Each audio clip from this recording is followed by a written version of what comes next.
Okay, so now we're going to just talk about the course resources that you've got, just to be really clear and make sure that you've got everything. And we're also going to talk a little bit about which sections are going to be covered during contact time and which sections you're going to need to cover on your own.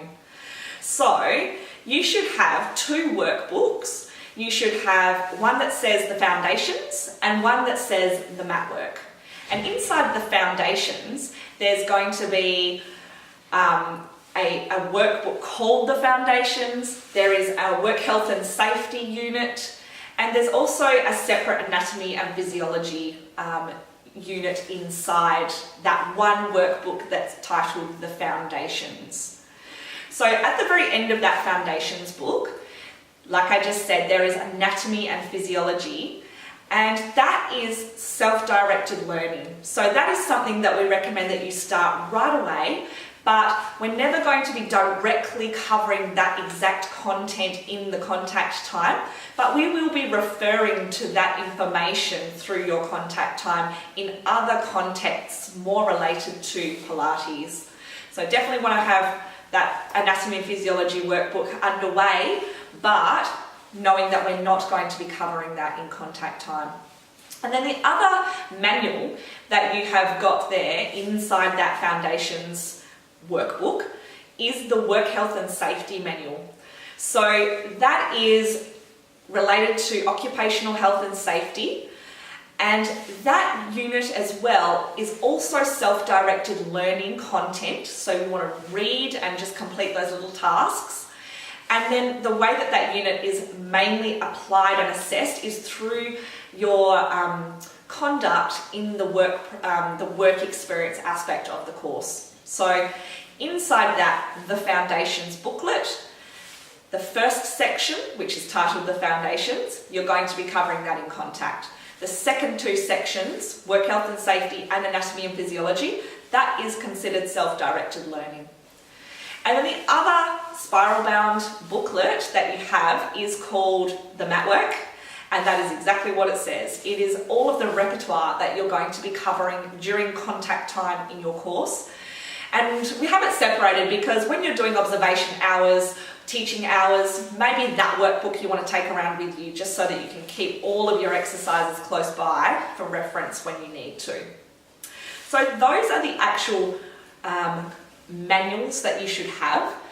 Additional to that, you will have 2 textbooks. One is called Anatomy of Movement, and it's a lovely anatomy-based illustration book to just really help you understand your anatomy and physiology.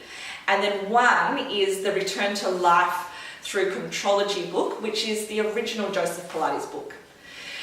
That is, again, something that is really close to the method itself, and that we recommend that you start reading and just having as a context and as a background to the work that you're learning. But we're not going to be directly going through that textbook in class. So when you come to your first contact day, what we want you to bring is both of those spiral-bound workbooks as well as the Anatomy of Movement textbook as well. If you haven't received your textbook for any reason, don't worry about it. We will be handing it out on the first day if you haven't already got it. But ordinarily, you're going to be collecting that as part of your induction pack. So those are the actual resources. And also in your induction pack, I just want to draw attention to your timetable. And that lists all of the dates and times for your contact, including the teaching clinics as well. Now, attendance to the contact time is 100% compulsory. So if you need to leave early or miss a part of that for any reason, that it does need to be made up. And there are options for that. We could perhaps do some private tuition, or you might, if the timing is right, be able to jump in with a different intake.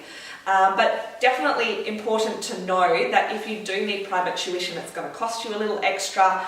So attendance to that contact is really, really important. If you're unwell for any reason, of course, we certainly don't want you to come into the studio. So if you're scheduled for contact, but you are unwell, give the studio a call, let us know, and then we'll have to come to some alternative arrangements for you. But yeah, do your best to make sure that you're there all the time at those contact sessions. The other document to draw your attention to in the induction pack is called the Contact Preparation Guide. And that is a table where you'll see session numbers listed down the side. And those numbers match up to the sessions on your timetable. And it just tells you on your timetable what the ideal preparation for that contact session is going to be. That's so that you can get the most out of your training, but nobody is going to be checking or assessing you on that. It's just a guide to help you get the most out of that contact time and your teaching clinics. So there's also a teaching clinic preparation guide, and that is certainly something that you want to make note of, because coming up to a teaching clinic, the teaching clinics are there to help you prepare in the best way possible for your practical assessments. And it's really important that the preparation that is listed is something that you have put time and energy into, or you're not going to get out of the teaching clinics what you need to. So those are just a couple of really important documents that you want to keep track of. Yeah. So let's see what else we've got to cover here. Your assessment schedule, we go through that in a later induction video just dedicated to your assessment. So you'll see that there in your induction pack as well. But apart from that, that's all of your resources and what you need to do with them. And we'll see you at the studio.